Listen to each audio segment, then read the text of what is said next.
Well, I'm just delighted to be here with my little teammate Joe Davis and his mama of 4 Black Diamonds, Patsy Sue. Right. And before we talk about anything else, I want to bring out what started all this when we started talking about Black Diamond football. Is I started telling people that the team of 1946, there were so many young boys on that team that became men and grew families and started just a wonderful tradition of Black Diamond football. You remember that group right there? Oh, yes, I'm going to show the camera here, too, so that they know what this is. But there were so many, including your boat. Yes, and Bill Dixon switched shirts with him. Oh, did he? Yes, he was 49. Yeah, and he switched shirts? Oh, okay, well, I didn't know that. That's new for me. And it made Jig so mad, but... And then, Jack Wofford, too. We interviewed Jack Wofford last week, and he named every person on this team. He looked at those pictures and was able to pull out their names. Oh, too. my goodness. But, you recognize, there's Perry Wheeler, Jim Mayo. Yep, John D. John D. That guy there. Yep, JT. And then, of course, Mr. Perry Lattimore. Perry Lattimore down here at Jack. Mr. But anyway, we just went through this the other day, and that is the seed stock for a lot of families that play football. My dad and 5 of his brothers played in Sallisaw. Jiggs raised 4 ball players. That's right. There's just so many people there that represent Sallisaw. Oh, brings back a lot of memories. 1946 too. So yeah. So ball players. The first one, I guess, was Jiggs. You've got to count him because he was your vote. But then, did Todd play at Sallisaw in junior high before? Yep. Okay, so all right. Well, that qualifies. So you had 4 sons that were, Black Diamond football players too, right. And the town's just real proud of that. Joe, you and I played in the late 70s. Middle 70s, Middle yeah, 70s. Absolutely. They together. You were a quarterback. That's right. Against my fullback. Yeah. What do you think about? What are the things about Black Diamond football that you remember from a town standpoint or from a team standpoint that are memorable and meaningful to you? Oh gosh, I think we were Friday Night Lights before that became, a topic of conversation. I just remember, at least when Steve and George were playing, my job was helping my grandfather fill up the cartons of Gatorade that came in the bottles, if you remember that, that would be taken over, that the high school would be taking advantage of on the Friday night, on the sidelines. And so that's where it started. And then, of course, rushing home on a Friday afternoon after school, getting ready for the big, game, whoever we might be playing against, or lining up with all the other townspeople when we'd leave to go to Shakota or Stillwell, and a line of cars, that would go the 30 or 40 miles to those games that would be away, and of course Steve and George's success. They were playing on some of the the great teams, and then you and I got to advance and play together, which was a real thrill, and so it was just a special time. And we played for some very special people, too. Of course, Perry Lattimore, who was part of that 46 team and good friends with Dad and also, your dad. And it was just it was a special time. And then those guys poured into our lives. And then, of course, these other men that are on that team were around about in the city, working and doing other things that, we I think James Virgil Farmer is probably in that picture. Bought my first tape deck from him, and but you just think about that time. It was very special. The whole town would come out, in the evenings for football, and the best I remember, you had to get there by 6 o'clock if you wanted a seat. Yeah, That's wanted right. a good seat. And when we went somewhere else, the town was empty. Yeah. Yeah, I mean, that's the one thing I thought. If there was a criminal element that would have been around, and they could have, ransacked the city on Friday nights, because everybody was over or near the football field and there for the festivities. So it was a lot of fun and so much pride in it. It wasn't just the football team. We had a great band, if you remember. Oh, yeah. And Bill Aidlot and all the people that were involved with that. And I played in the band when I was in high school. And your dad was quarterback. Yeah. That's right. James was quarterback. Right. They said he had a great arm. Yeah. Great player. I guess that's where that Steve's arm came from, too. Well, and Joe's. Yeah, well, I always loved his stories, and you're privy to a lot of those stories about their games and some of their travels. James Wilson, who drove the bus, if you remember, was driving the bus for our dads. Little wheel hat. Yeah. It was just, it was generational. And we just saw so much good, come from that. It was a special time once again. For all the other things that made up a Friday night and everything that was, a part of it for us. And a lot of fun. I got to say this. The most fun player I ever played with, the person that made football more special, than anybody I've ever been around, is George Davis. Oh. George was, he was just bigger than life he was something else. And he and I got to double team Leroy Selman one night together, and so we ended up beating him. Yeah. And when George was a senior that year, and so gosh, I miss him, and he was just so much fun. I didn't get a chance to play with Steve, so there's a lot of people really super talk, but George just had a personality that that Steve didn't have. Steve had a lot going for him. Oh yeah. Too. And of course that carried over. When George went to OU and he kind of was on the outs at one point in the program, then came back, and his penance was his locker room demeanor and some of the things that he did to create such a camaraderie among the team. And I've been told by a lot of ex-players at the OU level that, they never asked about Steve, but they'd always ask about George. I was in Houston a few months ago, and one of his teammates, we got to talking about Sallisaw, and it was George. Yeah. It was George, who remembers it even from some of the alumni games. And they would, one of the players that one of their teammates, Grant Burgett, who recently passed, and I played with his brother, Barry. Grant was in the securities business, and that's where I was for nearly 30 years. And I used to call on his office. And he was from Stroud. That's correct. He was All-State. And All-State. He was a state scoring leader as a senior, and Steve was a junior. Yeah. So they were 1 and 2 all through that season. It's hard to not get on college football.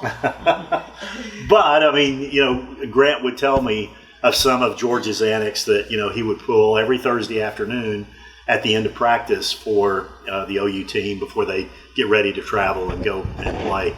And he said, his senior year, he said, Joe, if it wouldn't have been for George Davis, I'd have never made it through my senior year.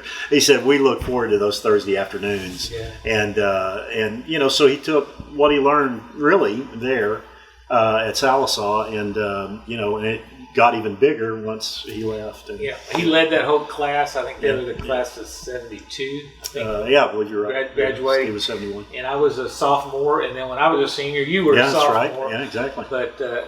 But you're right. It's being a part of the Sallisaw football program was something that, I don't know, you just expected to do every year. Yeah. And whenever that was over, it was like, what am I going to do with my life? Yeah, exactly. Too. So, but you were a mama of black diamonds. You married a black diamond. I did. So we ought to give you a crown. A crown like that. Too. And I'm holding the tears back. Right now? Yeah. Oh, well.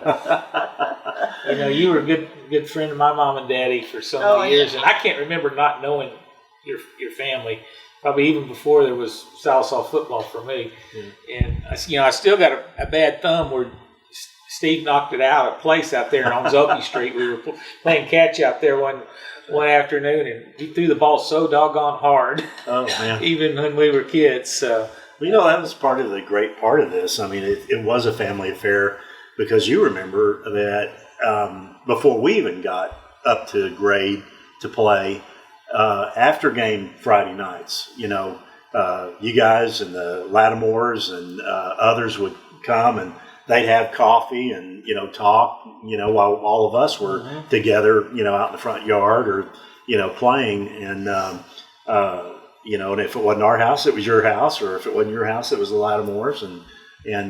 But like you said, as Perry came back at 66, 67, they started building that momentum. And all of a sudden, like you said, by the time it got to us, we were expected to win. And it was a thing of pride for Sallisaw, and I think not only in our conference, but we got recognition throughout the state, the papers, and the local news media up here. It was good. That's it. I don't remember canceling a game due to weather. Do you all? I don't either. We played Wagoner, and we took garbage bags to put paper sacks to put our feet in because it was so cold. Wow. And then the Spiral game, they had fires in big barrels. Yeah, in barrels. I mean, it got pretty darn cold.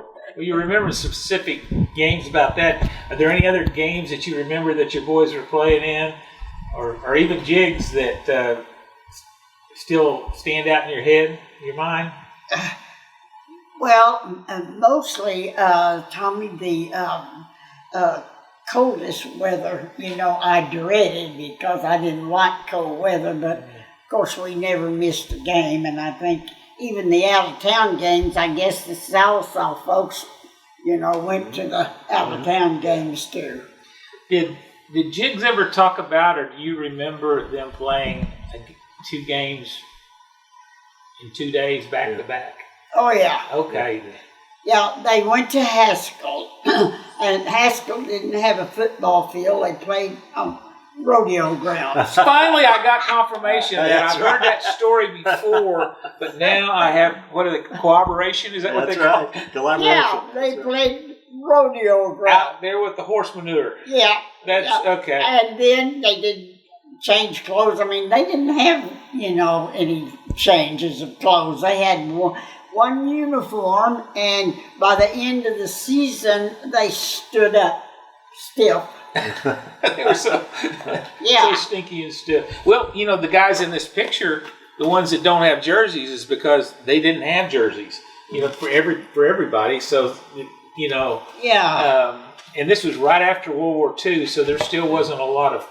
Well, who did they come back? They came back to Sallisaw, and they had a cheese sandwich and a box of milk, and went to the to the football field, and I can't remember who they played.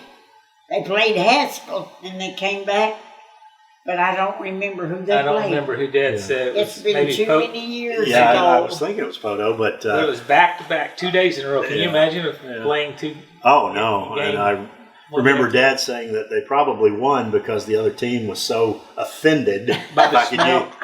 JT said that too. So they smelled so bad.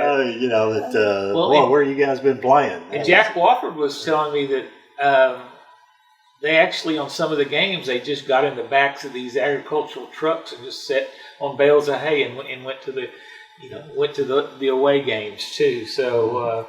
Gosh, things are different now. These fancy buses and much different too. Wow. Well, I'm glad I finally got that confirmed then, because I wish I'd recorded my dad telling some of those stories, but I couldn't remember if I said it right or not. It might have been Walter. I just don't remember. That's been a lot of years, Tommy.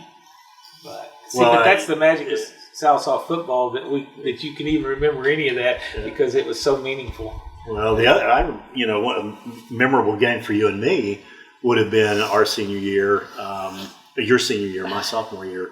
but we played Chakota, if you remember, there in Sallisaw, in a driving rain. They were the number 1 team in 2A, came in, and if you remember, we beat them 2-0. Yep. A safety. And so that was, I remember that very well. They had a great team. And I wasn't going to bring this up, but because Muldrow beat Sallisaw a couple of weeks ago, when I was a senior and you were a sophomore, we beat them 36. Yeah, that's right. 36-0. So yeah, it's one of my best games. It was. It was. And I remember too, they came in. That was going to be the first year because they had a good group. If you remember back to your freshman year, when you played them, they were pretty stout. That was one of their best. They actually beat us 36-0 when I was a freshman. Yeah. And then when I was a senior, we ended up put it right back on them. So, but you might not remember this, but I do. We had walked into the locker room at half, and we're getting our Gatorade and just kind of catching our breath. But as you remember, there was a very thin wall between us and then in the visiting dressing room. And I remember their coach just lit into them. And I mean, we could hear him screaming and I mean, just telling them they were, not worthy. You're talking about the Muldrow game? Yeah, the Muldrow game. E.C. Riggs. E.C., yeah, he was undone. Well, and, and of course, we started laughing, which probably made it worse. But and I am still mad at E.C. because 30 years later, I'm talking to E.C. and we were talking about that game. And he said, because that was my best game ever. I think I had like 170 yards or something like that. Yeah. And he says, well, you wouldn't have done that if we had him in keying on Rhodes. Yeah. He says, we thought he was the better running back of the two of you, so we keyed on Rhodes, and so that let you go. So all that. So I'm still mad at him for blowing my bubble there and telling me that. Oh, I still remember in that game too, and it was getting late in the game, and I think he had finally gotten so angry that he put David Rhodes at linebacker. Good athlete. Yeah, great athlete, and we were running just a base play, and I remember handing the ball off to you, and I mean, you guys ran into each other, and that was the hardest hit I think I'd heard ever. Well, 40-something years later, David and I, because we didn't like each other in high school at all. Can't imagine. Didn't get along with any of those guys down at Muldrow. And Fugit and all of them, But long story short, he and I ran into each other, and he told me who he was. And I said, I don't believe that's who you really are. And so I backed up about 5 yards and whammed him, and then I said, it is you, David. And we became great friends. After that, and kept talking. Well, he's a great guy, and I think I remember you telling me he went on to pitch at the University of Arkansas. So, and that was the other. A few years ago too. Yeah, that was the other great thing about our conference, the competition we played against. I mean, the brothers played against Rod Schode and over at Spiro and Wayne Hoffman over there. Mm-hmm. The Selman brothers at Eufaula, Sam Clappin. We played against Stillwell, and I mean, it was a great football conference. I'll tell a Perry Floyd story here. When we went to play, when George was a senior, we went to Eufaula to play Eufaula there. We were all worried about Leroy Dewey, and then they had a freshman, but we didn't think he was going to be played. He was called J.C. Watts. That's right. Yeah. But anyway, we were all kind of worried about it. Coach Latimer stood up. He says, all right, you boys, come here. He says, how many of y'all think that those Selman boys will play in the NFL some year? Everybody's hand went up like that. He goes, well, you're right. They will. Wow, thanks. They will, but you'll be able to tell this story in 50 years that you played against them.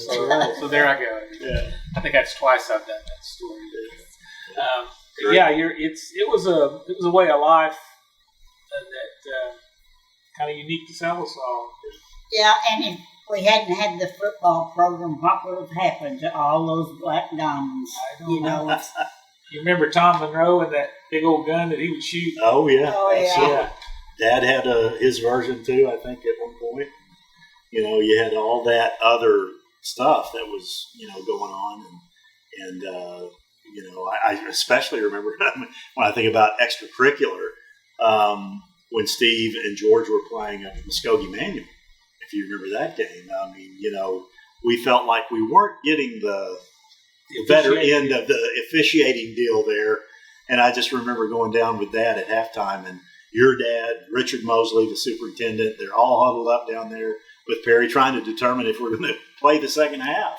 I mean, we did, and unfortunately we came up a little short, but it was all everything that was related to the Friday night event. It was an experience. Yeah. Very, very telling for Minsko when you said we were Friday Night Lights before. Oh, before they did it. Absolutely. In Odessa, but it was. That was a way of life. Now, let's talk a little bit about Steve in high school. He's without a doubt the most accomplished player that ever came out of Sallisaw, because he won 2 national championships while in OU. But I love the story that Steve would tell about John Duty. Because John Duty was such a deceptive and crafty quarterback. Steve Davis, who led the Oklahoma Sooners to 2 national championships, he couldn't make the quarterback at Sallisaw Black Diamonds because of John Duty. That's right. But he did lead the state in rushing that year. That's right. Well, I mean, a good way Steve being humble. Yeah, I mean, Perry made good work of, of course, his sophomore year. He opted to be a defensive back and started there, and of course that team did very well. And then the following year, like you said, he was the power punch in the backfield, but he always said the only quarterback he never beat out was John Duty. Yes. And John was a great one. And Bill Whedon and those guys. I mean, Bill Orndorff. You think about those guys that paved the way for us and were our childhood heroes. Eric Vince and all that. Yeah, I mean, and then I often thought about the things that came after the fact. With each one of those. I believe Bill Orndorff now is an attorney. John Carlisle, great quarterback, in '67, if I remember right, became a doctor, and has done very well. And several others, great business people, coaches that, it's been fun that a lot of that experience that helped them attain that happened, through, the things that we went through, on the practice field and the development of, competition and hard work. Something else, the guys that were immensely successful, like Steve in particular, never forgot they were a Black Diamond. Oh. Were constantly coming back. I remember Steve came back to our awards banquet, when I was a senior too, and by then he was a rock star. Oh yeah. But coming back and spending time with us in a sincere way, he was a jewel, absolute jewel. Well, he never forgot that. I mean, it was, being a part of that program and the special nature of finding out. And I think he told me this on several occasions that the very things that we went through there, made him ready to be able to do well at the college level. Because as you remember, it was hot in Sallisaw in August, and even in July and June when we were spending time in the hayfield, and then we'd work out afterwards and those times, and all of that activity helped to make him a great player on the field, but then contribute well later on in life, and he'd always acknowledge that. He really would. And the people behind it, which would include your dad as well, and some others. How are we doing for Tatum? You're at 24:30.